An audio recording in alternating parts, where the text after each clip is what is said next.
انہوں نے میرے ساتھ مجھے گودی میں اٹھا کے تصویر بھی کھنچوائی تھی اپنی. I love my papa. Panjgur girls degree college Chitkan کی طالبات نے ایف سی بلوچستان کے 7 دن گزارا. ایف سی بلوچستان نے گرلز کالج کے طالبات کا استقبال کیا. ایف سی بلوچستان نے طالبات کو پاک فوج کی کارکردگی سے آگاہی فراہم کی. طالبات نے پاسبان گراؤنڈ میں ایف سی بلوچستان کی طرف سے لگائے گئے مختلف آرمز کے سٹالز کا بھی دورہ کیا. طالبات کو ہتھیاروں، گاڑیوں اور دیگر جنگی ساز و سامان کی نمائش بھی دکھائی گئی. طالبات کو پاسبان فائرنگ رینج پر مختلف چھوٹے ہتھیاروں سے فائرنگ کی مشقیں بھی کروائی گئیں. طالبات نے نہایت جوش و خروش سے تمام سرگرمیوں میں حصہ لیا. گرلز کالج کے طالبات نے ایف سی بلوچستان کی خدمات کو سراہا. اور آج پاکستان سمیت دنیا بھر میں برداشت اور رواداری کا عالمی دن منایا جا رہا ہے، جس کا مقصد معاشرے میں تحمل و برداشت کو فروغ دینا اور ایک دوسرے کے سیاسی اور مذہبی نظریات کو قبول کرنا ہے. برداشت کا مطلب کسی بھی چیز کو تحمل کرنا یا پھر قبول کرنا ہے. کسی بھی نقطۂ نظر، نظریہ، مذہبی خیالات، رسم و رواج کو کھلے دل سے قبول کرنے کو برداشت کہا جاتا ہے. ہر فرد کی آزادی اور بنیادی انسانی حقوق کو تسلیم کرنا اور معاشرے کے مختلف سماجوں کے ساتھ زندگی بسر کرنا ہی دراصل برداشت کہلاتا ہے. لیکن بدقسمتی سے دنیا میں عدم برداشت انتہائی ہوتی جا رہی ہے. کہیں جنگیں لڑی جا رہی ہیں تو کہیں دہشت گردانہ کارروائیاں ہو رہی ہیں. پاکستان بھی سیاسی اور مذہبی برداشت کی پہلے سے کہیں زیادہ ضرورت ہے. بھارت اور اس کے زیر قبضہ جموں کشمیر میں مسلمانوں اور دیگر اقلیتوں کے خلاف عدم برداشت میں خطرناک حد تک اضافہ ہوا ہے. کشمیر میڈیا سروس کی جانب سے رواداری کے عالمی دن کے موقع پر جاری رپورٹ میں کہا گیا ہے کہ رواداری کا دن منانے کا مقصد پرامن بقائے باہمی اور مختلف مذہبی عقائد، اقدار اور ثقافتوں کے احترام کی اہمیت کو اجاگر کرنا ہے. لیکن ہندو دہشت گردی مودی حکومت کی سرپرستی میں مسلمانوں اور دیگر اقلیتوں کو دھمکیاں دیتے ہیں. رپورٹ میں کہا گیا ہے کہ بھارت میں ہندتوا تنظیموں نے بی جے پی حکومت کی سرپرستی سے مسلمانوں اور دیگر اقلیتوں کا جینا حرام کر رکھا ہے. مودی کا بھارت مذہبی اقلیتوں کے خلاف بڑے پیمانے پر پرتشدد کارروائیاں کر رہا ہے. 2014 میں مودی کے وزیر اعظم بننے کے بعد سے مسلمانوں اور دیگر اقلیتوں کے خلاف نفرت انگیز جرائم میں خطرناک حد تک اضافہ ہوا ہے. ناظرین، بھارت اور دہشت گرد تنظیم مکتی بانی کا مشرقی پاکستان میں دہشت گردی کی کارروائی آپریشن جیک پاٹ. تاریخی طور پر بھارت ہمیشہ سے خطے میں دہشت گردی کے فروغ میں اہم کردار ادا کرتا رہا ہے. 1971 کی پاک بھارت جنگ سے پہلے بھارت نے اپنی دہشت گردانہ پالیسی کو اپناتے ہوئے مشرقی پاکستان میں خون کی ہولی کھیلی. در حقیقت بھارت نے 1965 کی پاک بھارت جنگ میں شکست کے بعد پاکستان کے خلاف اپنے ناپاک عزائم کی تکمیل کے لیے مرکزی کردار ادا کرتے ہوئے مکتی بانی جیسی دہشت گرد تنظیم کو پاکستان کے خلاف کھڑا کر دیا. اس جنگ کے پیچھے جہاں بہت سے عوامل کار فرما رہے، وہیں سب سے اہم اور فیصلہ کن مرحلہ بھارت اور دہشت گرد مکتی بانی کی جانب سے پاکستان کے خلاف طویل دہشت گردی کی جنگ کی صورت میں نظر آیا. فروری 1971 سے بھارت نے مشرقی پاکستان میں دہشت گردی کا آغاز کر دیا. بھارت نے 15 اگست 1971 کو دہشت گردی کے ہولناک منصوبے کو عملی جامہ پہناتے ہوئے نام نہاد آپریشن جیک پاٹ کا آغاز کیا. بھارتی وزیر اعظم اندرا گاندھی نے بھارتی بارڈر سیکیورٹی فورس کو ہدایت کی کہ وہ مکتی بانی کے دہشت گردوں، جن میں بڑی تعداد ہندو بنگالیوں کی تھی، کو پناہ اور تربیت فراہم کرے. 15 مئی کے بعد سے بھارتی فوج نے دہشت گرد تنظیم مکتی بانی کے لیے سپلائی اور تربیتی کارروائیوں کا آغاز کر دیا. دہشت گردی کی اس کارروائی کا مقصد بڑی تعداد میں تربیت یافتہ مکتی بانی کے دہشت گردوں کو مشرقی پاکستان کے اندر بھیج کر معصوم محب وطن پاکستانیوں کو شہید کرنا، فوجی اور اقتصادی اثاثوں کو سبوتاش کرنا اور پاکستان آرمی کے سپلائی نیٹ ورک میں خلل ڈالنا تھا. اس دہشت گردانہ کارروائی کو آپریشن جیک پاٹ کا نام دیا گیا. بھارت نے دہشت گرد تنظیم مکتی بانی کے ذریعے مشرقی پاکستان میں بے گناہوں کو شہید کرنے کے ساتھ ساتھ پاکستانی سرحد پر دہشت گردی کے اڈے قائم کیے اور در اندازی شروع کر دی. مئی اور اکتوبر 1971 کی درمیانی عرصے کے دوران بھارت نے مشرقی پاکستان میں حملوں کو تیز کر دیا. 21 نومبر 1971 کو بھارت نے مشرقی پاکستان پر حملہ کر دیا. یوں پاک بھارت جنگ کا آغاز ہو گیا.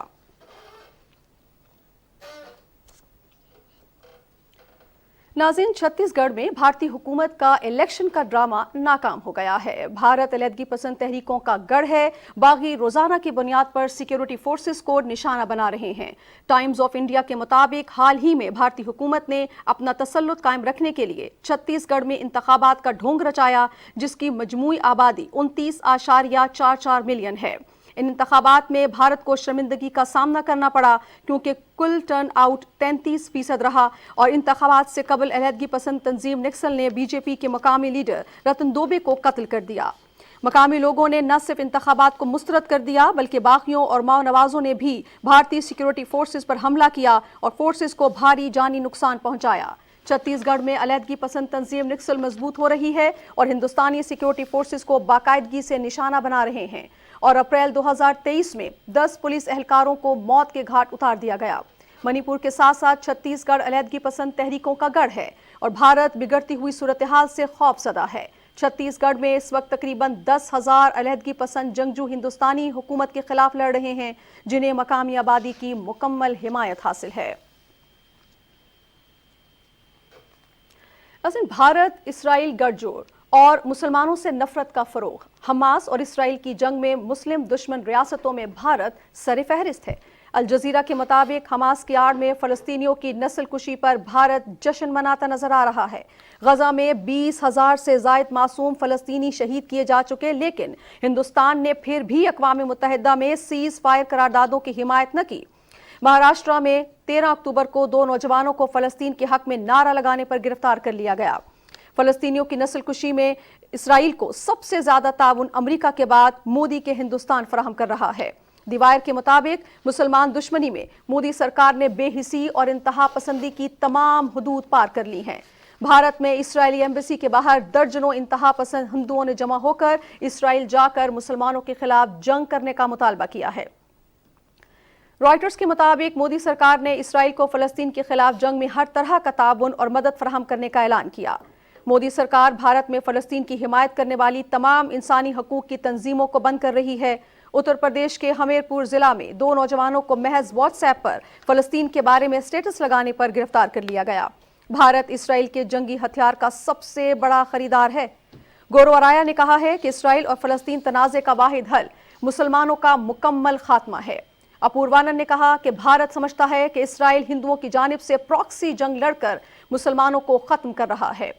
بلومبرگ کے مطابق علی گڑھ یونیورسٹی کے 4 طلبہ کو فلسطین کے بارے میں بات کرنے پر گرفتار کیا گیا۔ بھارت کے قیام کے بعد پہلے وزیر اعظم جواہر لال نہرو کا فلسطین کے متعلق موقف بالکل واضح تھا۔ نہرو نے فلسطین کی حمایت کرتے ہوئے اسرائیل کو الگ ریاست قبول کرنے سے بھی انکار کیا تھا۔ 1950 میں اسرائیل کو قبول کرنے کے باوجود نہرو نے سفارتی تعلقات قائم نہیں کیے۔ 1970 میں کانگریس کے زیر حکومت ہندوستان پہلی غیر مسلم ریاست تھی جس نے فلسطین لبریشن آرگنائزیشن کی حمایت کا اعلان کیا۔ 2014 میں مودی کی حکومت آتے ہی اسرائیل اور بھارت کے مابین تعلقات مضبوط ہو گئے۔ 2017 میں پہلی بار ہندوستان کے کسی وزیر اعظم نے اسرائیل کا دورہ کیا۔ 7 اکتوبر کو حماس کے حملے کے بعد امریکہ سے بھی پہلے مودی نے اسرائیل کے ساتھ ہمدردی کا اعلان کیا۔ فلسطینی سفیر عدنان اللہجہ نے کہا ہے کہ ہندوستان سے کسی چیز کی توقع نہیں رکھتا۔ میں نے انہیں کئی بار فون کیا لیکن انہوں نے کچھ نہیں کیا، اس لیے مجھے ان سے کوئی امید نہیں ہے۔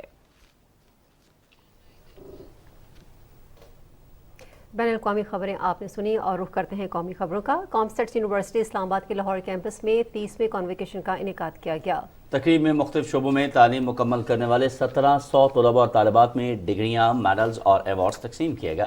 تقریب سے خطاب کرتے ہوئے rector professor doctor Sajid Qamar نے کہا کہ پائیدار معاشی ترقی کے لیے اعلیٰ تعلیم کا فروغ ناگزیر ہے۔ Founding rector COMSATS university Junaid Zaidi اور دیگر مقررین نے ڈگری مکمل کرنے والے طلباء اور طالبات کو مبارکباد دی اور کہا کہ وہ خود کو ملک و قوم کی ترقی کے لیے وقف کرتے ہیں۔ بہاولپور آرٹس کونسل میں معروف افسانہ نگار، شاعر، ادیب اور ڈرامہ نگار عرفان جمیل کی کتاب کلام اقبال کا سرائکی ترجمہ کی تقریب رونمائی منعقد ہوئی۔ مہمان خصوصی نامور شاعر پروفیسر سید قاسم جلال، نواز کاوش اور دیگر مقررین نے کہا کہ عرفان جمیل نے کلام اقبال کا سرائکی زبان میں ترجمہ کر کے خود کو ادبی میدان میں منوایا ہے۔ انہوں نے سرائکی ترجمے میں خالص بہاولپوری سرائکی شامل کی ہے اور ایسے الفاظ کا چناؤ کیا ہے جو کہ اب بہت کم بولے اور سمجھے جاتے ہیں۔ کتاب کے مصنف عرفان جمیل نے کہا کہ علامہ اقبال کی شاعری میں بہاولپور کا تذکرہ اور تعریف بھی موجود ہے، تو اس لیے یہاں کا باسی ہونے کے ناطے مجھ پر یہ اخلاقی فرض بنتا تھا کہ ان کے کلام کا سرائکی ترجمہ کیا جائے۔ تقریب میں ادبی ثقافتی شخصیات کے علاوہ شہریوں نے بھی شرکت کی۔ منڈی بہاؤدین میں پنجاب ایجوکیشن فاؤنڈیشن کے زیر اہتمام پیف پارٹنر سکولز کے مابین ضلعی سطح کے ادبی اور کھیلوں کے مقابلے ہوئے۔ تلاوت نعت، تقاریر، لانگ جمپ، سیک ریس اور 100 میٹر ریس کے مقابلہ جات میں طلباء طالبات نے بڑھ چڑھ کر حصہ لیا۔ مہمان خصوصی محمد بشیر اور حافظ اکرام اللہ تارڑ نے کہا کہ روٹین کے پڑھائی سے ہٹ کر پنجاب ایجوکیشن فاؤنڈیشن نے ادبی اور کھیلوں کے مقابلے منعقد کروا کے طلباء اور طالبات میں مقابلوں کی فضا کا ماحول فراہم کیا ہے۔ مقابلوں کے لیے طلباء اور طالبات نے بہت محنت کی ہے۔ پروگرام کے آخر میں پوزیشن ہولڈرز طلباء اور طالبات میں انعامات بھی تقسیم کیے گئے۔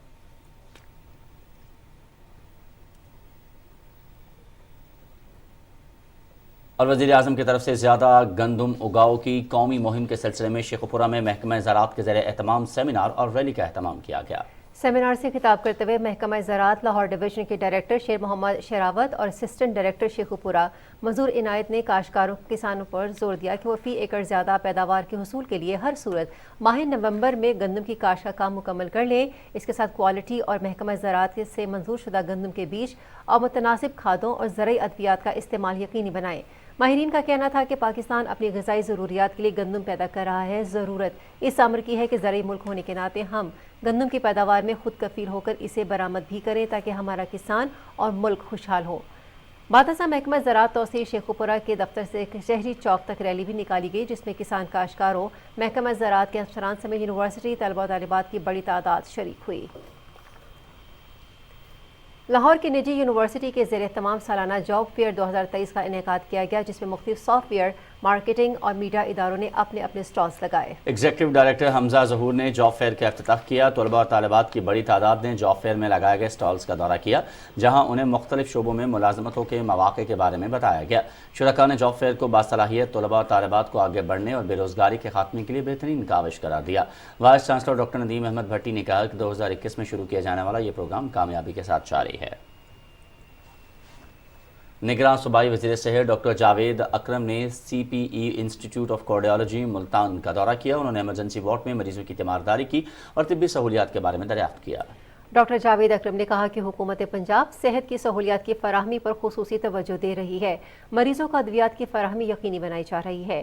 صوبائی وزیر نے کارڈیالوجی توسیع منصوبے میں جاری ترقیاتی کاموں کا بھی جائزہ لیا اور تعمیراتی کام مزید تیز کرنے کی ہدایت کی۔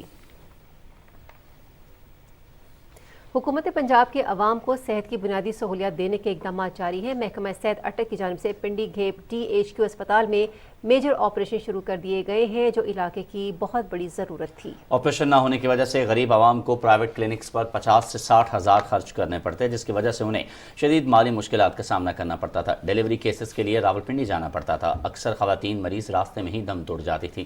اہل علاقہ کی جانب سے محکمہ صحت اور حکومت پنجاب کے ان اقدامات کو سراہا گیا ہے۔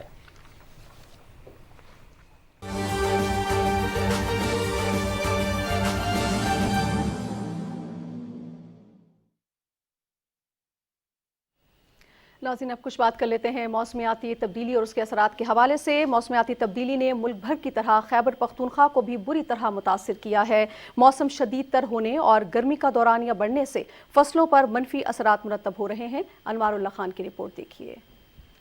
موسمیاتی تبدیلی پوری دنیا کے لیے بہت بڑا چیلنج ہے۔ پاکستان جیسے ترقی پذیر ملک میں جہاں یہ انسانوں، جانوروں اور پودوں پر اثر انداز ہو رہی ہے، وہی فصلوں کی پیداوار بھی بری طرح متاثر ہو رہی ہے۔ دنیا کے نقشے پہ دیکھیں تو 10 ممالک ایسے ہیں جو کلائمیٹ چینج یا موسمی تبدیلیوں سے زیادہ اثر انداز، اس پہ برے اثرات پڑیں گے، اور پاکستان کا نمبر 7واں ہے۔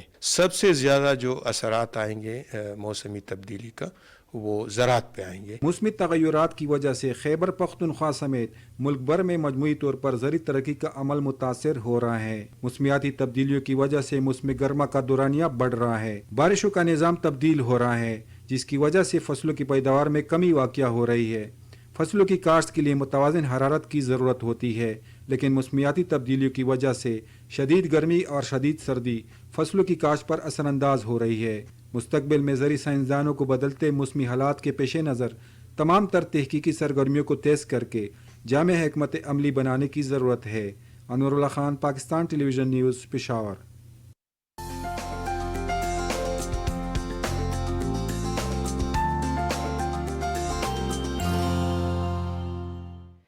السلام علیکم ناظرین، ویدر اپڈیٹ کے ساتھ میں ہوں قاسم علی۔ ناظرین، محکمہ موسمیات کے مطابق آئندہ 12 گھنٹے کے دوران ملک کے بیشتر علاقوں میں موسم خشک جبکہ بالائی علاقوں میں سرد اور مطلع جزوی ابر آلود رہے گا۔ گزشتہ 24 گھنٹے کے دوران ملک کے بیشتر علاقوں میں موسم خشک اور شمالی علاقوں میں سرد رہا۔ آج ریکارڈ کیے گئے کم سے کم درجہ حرارت کی تفصیل کچھ یوں رہی: لہ میں -6 ڈگری سینٹی گریڈ ریکارڈ کیا گیا، اسکردو میں -4، کالام -1، گوپس -1 جبکہ ہنزا میں بھی -1 ڈگری سینٹی گریڈ ریکارڈ کیا گیا۔ ناظرین، موسم کی صورتحال آپ جان چکے ہیں، موسم کی خبروں سے اتنا ہی۔